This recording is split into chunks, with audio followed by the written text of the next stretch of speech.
Oke, halo, terima kasih. Sebelumnya, selamat pagi, Assalamualaikum warahmatullahi wabarakatuh.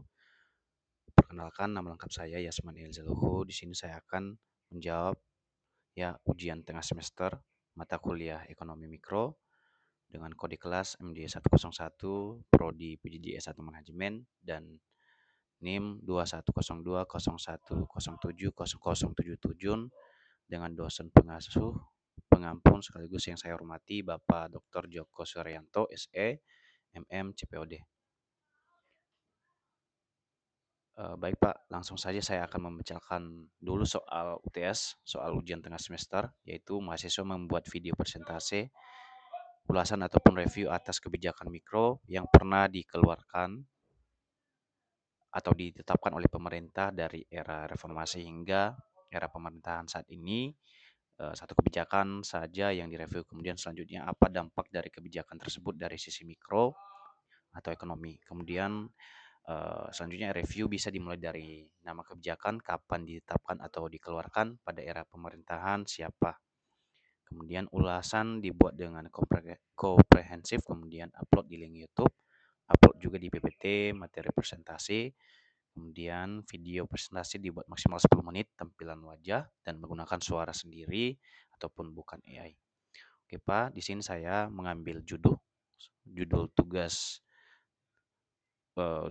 ini ya, UTS ya, yaitu ujian tengah semester, yaitu saya ambil judul ini Pak, kredit usaha rakyat dari kebijakan ke dampak ekonomi mikro, yaitu saya mengambil judul KUR.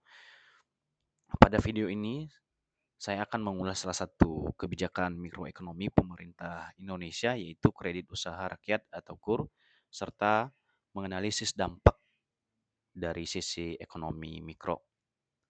Asal-usul kredit usaha rakyat atau KUR ini yaitu berasal dari kebutuhan pemerintah untuk mengatasi keterbatasan akses permodalan yang dialami oleh usaha mikro, kecil, dan menengah, yaitu UMKM, usaha menengah. Ya, sebelum adanya KUR, banyak pelaku UMKM yang layak secara usaha ataupun feasible, tetapi tidak layak secara perbankan atau bankable, dan karena keterbatasan anggunan dari dan riwayat kredit. Latar belakang munculnya KUR, kredit usaha rakyat KUR, dilatar belakangi oleh keterbatasan akses permodalan yang dialami oleh pelaku usaha mikro, kecil, dan menengah atau UMKM di Indonesia.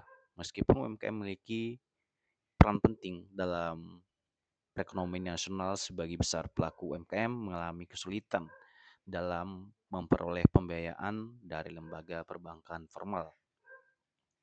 Pada praktiknya banyak UMKM yang layak secara usaha ataupun feasible, namun belum layak secara perbankan atau bankable.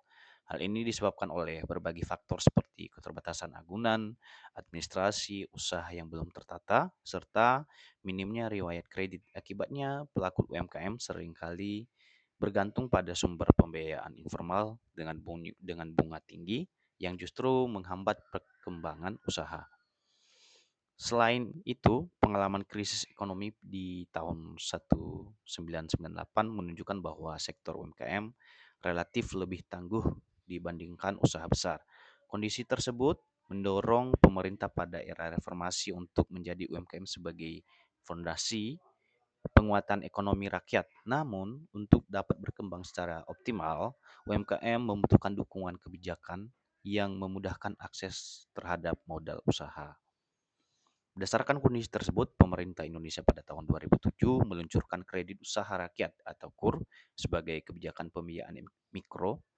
KUR dirancang untuk menjembatani kesenjangan antara UMKM dan perbankan melalui subsidi bunga dan skema perjaminan kredit, sehingga risiko penyaluran kredit bagi bank dapat ditekan dan UMKM memperoleh pembiayaan dengan biaya yang lebih terjangkau.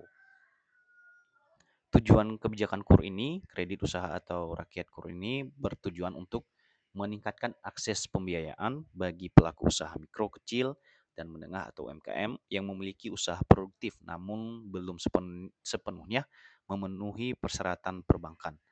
Melalui kebijakan ini, pemerintah berupa mendorong penguatan ekonomi rakyat dari sisi mikro, mempermudah akses modal usaha UMKM, meningkatkan produktivitas dan skala usaha, mengurangi ketergantungan pada pembayaran informal, mendorong inklusi keuangan, menciptakan dan memperluas lapangan kerja, mendukung pertumbuhan ekonomi nasional dari sisi mikro.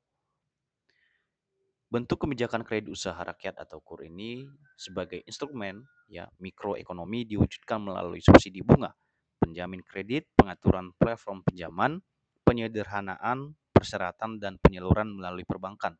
Seluruh instrumen ini bertujuan untuk mempengaruhi keputusan produksi dan investasi UMKM secara langsung. Dampak kebijakan dari sisi ekonomi mikro ini, adapun dampak dari positifnya yaitu biaya modal menurun, kapasitas produksi meningkat, UMKM bisa membeli bahan baku dan alat produksi, kemudian skala usaha bertambah. Dampak kebijakan dari sisi ekonomi mikro, dampak terhadap konsumen yaitu produksi meningkat dan barang sampai barang atau jasa lebih banyak. Kemudian kedua, harga relatif lebih stabil atau lebih murah. Kemudian tiga, pilihan produk bertambah. Dampak terhadap pasar yaitu meningkatkan jumlah pelaku usaha, kemudian persaingan pasar meningkat, kemudian efisiensi pasar lebih baik. Dampak negatif ya dari kritik mikro yaitu risiko gagal bayar ataupun modal hazard, kemudian tidak semua UMKM tepat sasaran, kemudian ketergantungan pada subsidi pemerintah. Kesimpulannya, kebijakan kredit usaha rakyat atau KUR merupakan kebijakan mikroekonomi yang berdampak signifikan terhadap UMKM sebagai produsen dari sisi ekonomi mikro atau KUR mampu menurunkan biaya produksi, meningkatkan output, dan memperluas pasar. Namun efektivitas kebijakan ini tetap tergantung pada pengawasan dan ketepatan sasaran. Demikian, Pak, hasil ujian tengah semester ataupun jawaban saya. Sekian yang saya sampaikan. Atas kesalahan kata yang saya sampaikan, dimohon dimaafkan dan dimaklumkan. Terakhir kata saya ucapkan terima kasih. Assalamualaikum warahmatullahi wabarakatuh.